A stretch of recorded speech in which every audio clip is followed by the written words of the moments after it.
বিএনপির সঙ্গে চীনের একটা ঐতিহাসিক সম্পর্ক ছিল এবং বঙ্গবন্ধুর নির্মম হত্যাকাণ্ডের পর বিএনপি যখন ক্ষমতা এলো তখনই কিন্তু চীন প্রথম বাংলাদেশকে স্বীকৃতি দিল এবং বাংলাদেশের স্বাধীনতা যুদ্ধে তারা সরাসরি বিরোধিতা করেছে, প্রবলভাবে বিরোধিতা করেছে। এর কারণ হলো পাকিস্তান তাদের কৌশলগত বন্ধু, ঐতিহাসিকভাবে সেই পাকিস্তান স্বাধীন হওয়ার পর থেকে। তো তারা সবসময় বন্ধুকে মিন করে, বন্ধুর পাশে থাকে এবং দেখেন পাকিস্তান এবং চীনের যে বন্ধুত্ব, এটি এই গত সেই 70 বছর 75 বছরে একটু কমেনি, বরং ডে বাই ডে আরো বেড়ে চলেছে। তো চীনের যে চরিত্র, তারা সবসময় বন্ধুত্ব রক্ষা করে, প্রতিবেশীদের সাথে তাদের সম্পর্ক খুব ভালো থাকে, একমাত্র ভারত ছাড়া। চীনের পাকিস্তানের সাথে তাদের ভালো সম্পর্ক, তারপরে নেপালের সাথে তাদের খুব ভালো সম্পর্ক, শ্রীলঙ্কার সাথে সরাসরি তাদের নাই কিন্তু ভালো সম্পর্ক, এরপরে তাদের রাশিয়ার সাথে ভালো সম্পর্ক, এবং সিআইএস কান্ট্রিগুলো যে সমস্ত তুর্কমেনিস্তান, কাজাকিস্তান, উজবেকিস্তান, কিরগিজস্তান, এই সমস্ত দেশের সাথে তাদের যে সীমান্ত রয়েছে, এমনকি চীনের সাথে আফগানিস্তানের সাথে তাদের যে যোগাযোগ রয়েছে, আমার এই মুহূর্তে সরাসরি তাদের সীমান্ত কতটুকু আছে আমি বলতে পারবো না। তো অলমোস্ট সবার সাথে কিন্তু তারা একটা ভালো সম্পর্ক রক্ষা করে চলছে, কেবলমাত্র ভারত ছাড়া। এর কারণ হচ্ছে ভারতের সাথে চীনের যে দ্বন্দ্ব, সেই কুষাণ রাজ কনিষ্কর আমল থেকে। এরপর মঙ্গলরা, মানে চেঙ্গিস খান এবং তার পরবর্তী বংশধররা বহুবার চেষ্টা করেছে, শত শত বছর ধরে তারা ভারত আক্রমণ করার চেষ্টা করেছে। কাজেই ভারত বলতে দিল্লি কেন্দ্রিক তখন কখনো মুসলমানরা ছিল, মুসলমানদের মধ্যে কখনো সুলতানি নামে ছিল, কখনো সেই মুঘলরা ছিলেন, বিভিন্ন সুলতানি আমলে বিভিন্ন বংশ ছিলেন, খিলজি বংশ ছিলেন, দাস বংশ ছিলেন। তাদের সবার সঙ্গে কিন্তু চীনের একটা গন্ডগোল সবসময় ছিল। তো তারা যাদের সাথে শত্রুতা করে, হাজার বছর ধরে তাদের সাথে তাদের শত্রুতা চলতে থাকে, আর তারা যাদের সঙ্গে বন্ধুত্ব করে তাদের সঙ্গে হাজার বছর ধরে তাদের বন্ধুত্ব চলতে থাকে, হাজার বছর ধরে। এবং দেখেন, আজ থেকে 5000 বছরের পুরনো আগে, 5000 বছর আগে তাদের একটা রাস্তা ছিল, সিল্ক রুট। তো আপনারা অনেকে জানেন যে চীন রেশম উৎপাদন করতে মানে তারা সেই 5000 বছর আগের থেকে এখন পর্যন্ত পৃথিবীর নাম্বার 1। তো চীনের এই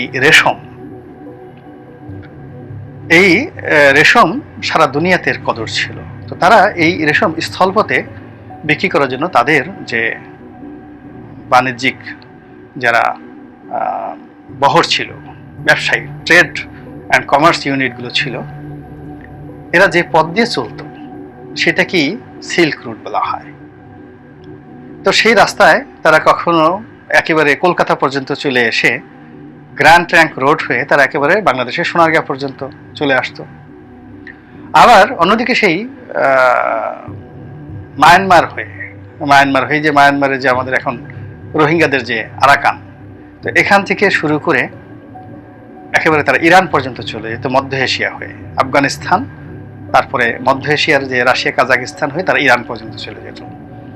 ইরান থেকে তারা ইরাক হয়ে, তারপর শেষে মধ্যপ্রাচ্যের জেরুজালেম হয়ে সৌদি আরবকে পাশ কাটিয়ে তারা একেবারে ইয়ামেন দেশে চলে যেত ব্যবসা বাণিজ্য করার জন্য। আবার আরেকটি রুট, সেটি তারা সিরিয়া পর্যন্ত তারা টেনে নিয়ে যেত, দামেস্ক পর্যন্ত টেনে নিয়ে যেত। এই যে প্রাচীন যে সিল্ক রুট, সেই সিল্ক রুটটি তারা সেই 5000 বছর পুরনো সিল্ক রুটটি আবার তারা নতুন করে শুরু করেছে। তারা বুঝেন যে তারা তাদের ইতিহাস সম্পর্কে কতটা সচেতন। তারা কখনোই তাদের অতীত বন্ধুকে ভুলে যায় না, আর নিত্য নতুন বন্ধু তারা তৈরি করে না। এই হলো চীনা জাতির বৈশিষ্ট্য। যারা চীন দেশে গিয়েছেন, ভ্রমণ করেছেন এবং চীনাদের আতিথ্যতা নিয়েছেন, তারা এই জিনিসটুকু ভালো করে জানেন। তো সেই দিক থেকে চীনের সঙ্গে বিএনপির একটা ঐতিহাসিক সম্পর্ক আছে, যেখানে অভিমান তৈরি হয়েছিল বিএনপি যখন ক্ষমতায় ছিল। তখন আমেরিকার দুষ্ট বুদ্ধিতে, এই যে এখন এবার যেভাবে মই দিয়ে বিএনপিকে গাছে উঠিয়ে আবার মই সরিয়ে নিয়েছে, এরকম একটা দুষ্ট বুদ্ধি আমেরিকা দিয়েছিল। চীনের যে জাতশত্রু তাইওয়ান, আমেরিকার কৌশলগত পার্টনার, তাইওয়ানের একটি কনসুলেট অফিস বাংলাদেশে খোলার ব্যাপারে বিএনপি সিদ্ধান্ত নিয়েছিল এবং তখন থেকে বিএনপির সাথে একটা সম্পর্কটা টানাপোড়েন সৃষ্টি হয়। তো সেটি বিএনপি বুঝতে পেরেছে, চীনও বুঝতে পেরেছে, যেটা ইট ওয়াজ এ সিঙ্গেল কেস। এরপর চীন বাংলাদেশে যারা ক্ষমতাসীন সংগত কারণে তাদের সাথে ব্যবসা বাণিজ্য করে, কিন্তু যেহেতু তারা দীর্ঘদিনের যারা বন্ধু তাদের বাইরে ট্রেডিশনালি তারা যায় না। আপনি বাঙালি রমণী দেখেন, বাঙালি মেয়েদের সাথে আপনি প্রেম করতে যান, অনেক কিছু আপনার লাগবে, সময় দিতে হবে, চিঠি দিতে হবে, ফুল দিতে হবে। কিন্তু আপনি ইউরোপে যান, 1 মিনিটে কোনো ডিস্কো ক্যাবারে বা কোনো রাস্তার পাশে পাব, যে ছোটো ছোটো মদের দোকান আছে, সেখানে আপনার কোনো একটা মেয়ের সাথে পরিচয় হলো, 10 মিনিটে আপনি তাকে অফার দিলেন যে চলো আজকে রাতে আমরা একসাথে হোটেলে কাটাই বা আমার বাসায় কাটাই, ও শিওর বলে মেয়েটা আপনার সঙ্গে চলে যাবে। কিন্তু যদি আপনি কোনো বাঙালি মেয়েকে যদি আপনি হাত দেন, সে তো 300 দিন 1 বছর শুধু কাঁদতেই থাকবে যে বিয়ে আমার গায়ে হাত দিল কেন। তো এরকম চীনা জাতির কতগুলো পিউরিটি রয়েছে, তাদের স্বচ্ছতা রয়েছে। তো সেটা হলো তারা সবসময় তাদের সম্পর্কটাকে বজায় রাখে। তো সেই সম্পর্কের প্রেক্ষিতে এখন বিএনপি বুঝে গেছে যে আসলে তাদের কার সঙ্গে বন্ধুত্ব করতে হবে। তো এরকম একটি কথা তাদেরকে ছড়িয়ে পড়েছে যে লন্ডনের তারেক রহমান সাহেবের সঙ্গে সেই বেজিংয়ের যে উচ্চ পর্যায়ের যারা কর্মকর্তা আছেন তাদের একটা যোগাযোগ হয়তো হয়েছে, এবং বাংলাদেশেও বিএনপির অনেক নেতাদের সঙ্গে চীনের গোপন বৈঠক হচ্ছে, এবং চীন বিএনপিকে রাজনৈতিকভাবে সহযোগিতা করার জন্য যা যা করার সবকিছু করবে, এরকম একটা কথা কিন্তু ছড়িয়ে পড়েছে। সত্য বা মিথ্যা এটা আমরা এখনো বলতে পারবো না, বাট এরকম একটা কথাবার্তা ছড়িয়ে পড়েছে। দ্বিতীয়ত বিএনপির আরেকটি বিষয় ছিল যে মির্জা ফখরুল ইসলাম আলমগীর সাহেবের পরিবর্তে এখানে নতুন মহাসচিব আসবেন। কেউ সালাউদ্দিন সাহেবের নাম বলছিলেন, কেউ গয়েশ্বর বাবুর নাম বলছেন। এই দুজনের নামে মোটামুটি বেশিরভাগ লোক বলার চেষ্টা করেছেন। আবার অনেকে বলেছেন যে না, মির্জা ফখরুল সাহেবই থাকবেন। এর কারণ হলো তার একটা ব্র্যান্ড হয়ে গিয়েছে, একটা ব্র্যান্ড নেম হয়ে গেছে। অন্যদিকে মির্জা ফখরুল ইসলাম সাহেব উনি বয়স হয়ে গেছেন, আর বিভিন্ন কারণে তার ভিতরে পদ পদবি বা দলের নেতৃত্ব নিয়ে যে আগ্রহ থাকে সাধারণত, সে আগ্রহটা এখন আর আগের মতো নেই। এটা সুযোগ যারা সমালোচকরা নিয়েছেন, তারা বিভিন্ন রকম যারা গুজব রটিয়েছিলেন, সেই গুজব একেবারে সম্পূর্ণ নষ্ট হয়ে গেছে যখন আমরা জানলাম যে বেগম জিয়ার সঙ্গে মির্জা ফখরুল সাহেবের 1-to-1 দীর্ঘ বৈঠক হয়েছে। এটা নজিরবিহীন বৈঠক হয়েছে, এবং বেগম জিয়া শুধু তার সঙ্গে বৈঠক করেনি, তিনি আসম আব্দুর রব থেকে শুরু করে যারা রাজনৈতিক নেতৃবৃন্দ রয়েছেন, তিনি খুব অসুস্থ, তার যে ওজন কমে গেছে মারাত্মকভাবে। আপনারা তো জানেন যে বেগম জিয়া